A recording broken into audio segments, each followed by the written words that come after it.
a blessed Sunday to us.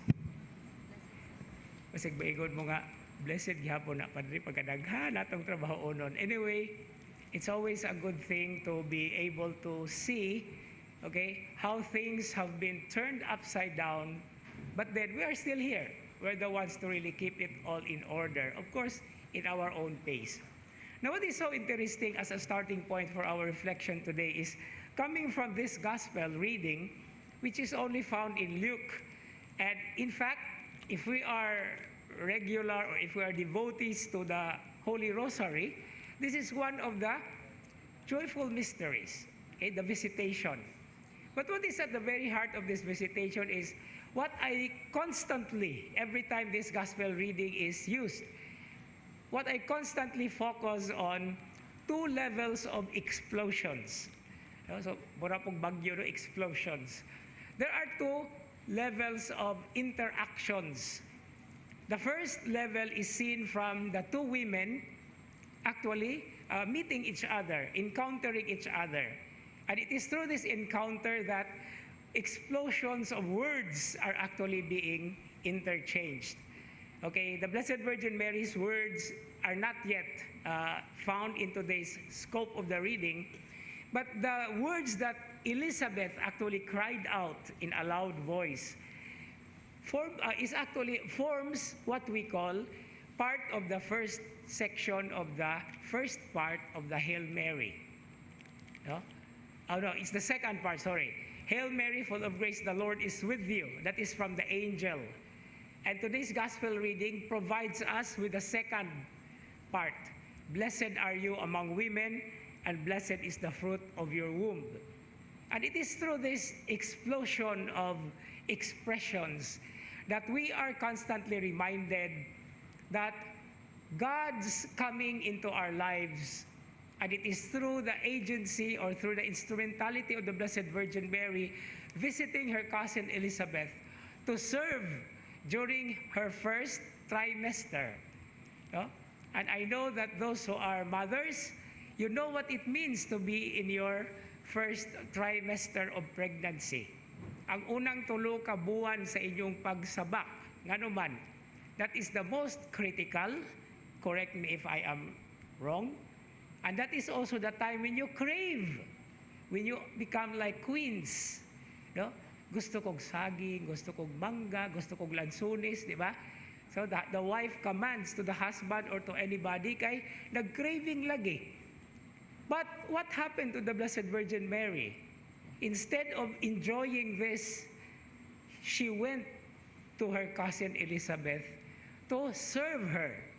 Because Elizabeth is 3 months far from her due date in such a way. So she was there in service. And this is what we call an explosion, an explosive event. The woman who actually takes on the Son of God to be the Mother of God now is serving those who are in need, even if she herself needs the same help or the same service that she actually deserves. But then she came and practically manifested what it means to serve. And this is the most beautiful aspect of the Blessed Virgin Mary's humility. In fact, today's theme in our Archdiocese, okay, the theme of mission, is actually talking about co-responsibility in the missions. Dili lang pipila ka mga tao ang adunay misyon, kundi kitang tanan, from rank and file. And I think here in Cebu, we can actually say that we really have to do our work. No?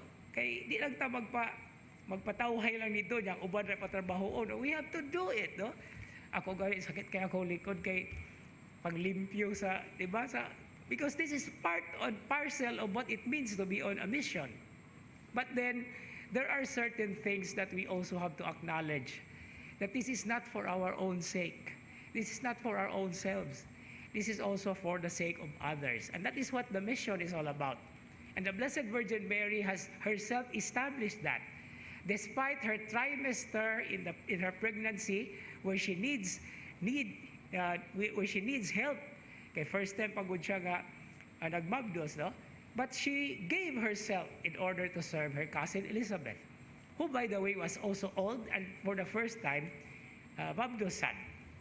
Now the second level of the explosion is, or has something to do with the meeting of John the Baptizer in the womb of Elizabeth and Jesus in the womb of the Blessed Virgin Mary.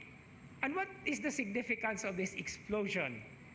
It is so because John, as we have known from scriptures, that he is the voice who is going to proclaim and to make known the Messiah. But Jesus is the Word incarnate. Now, between the voice and the Word, there is a very important role that the voice has to offer, has to do in the service of the Word. But if the voice has no word, that's something like of a noise. No? So the voice needs a word.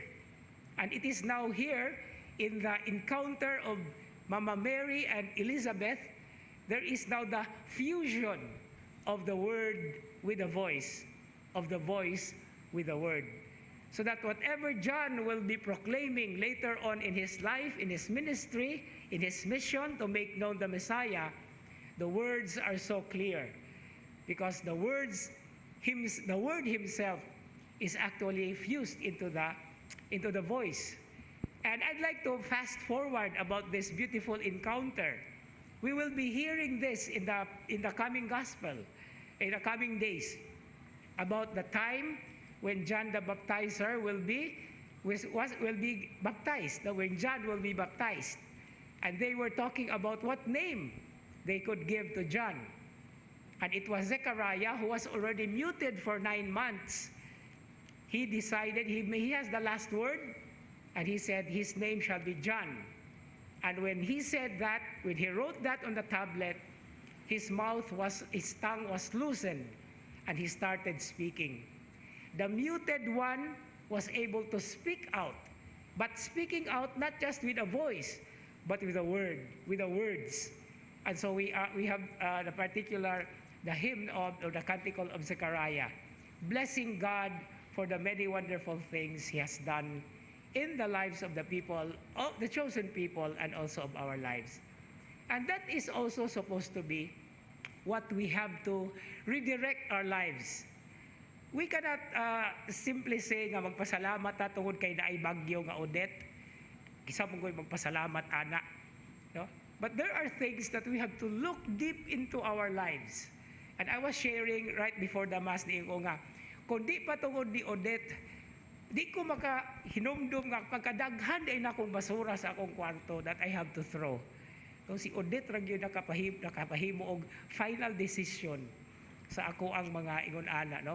So sa atong kinabuhi, we need a little bit of a shaking so that we are able to see what is really essential, what we really need, and what we do not need, that we have to also dispose so that we will be able to walk, okay, as we say in a journey, as we say travel light, but at the same time, this is the season of Advent rationally, to clear up our lives so that the Messiah can enter into our lives. Kaya kung puno ang atong kinabuhi, usaon man niya pagsulod. No? A little shaking, but of course it's so painful. But then, behind it, there is always a great reason and something that we have also to thank God, by the way. Nga naman, at least buhi ta. No? Mga properties ra baoy na kuan, napiktahan. But we are still alive. And because of us, we can change, we can make something new out of what is left, and with the grace of God, we can move on with our journey of the faith with each other. Amen.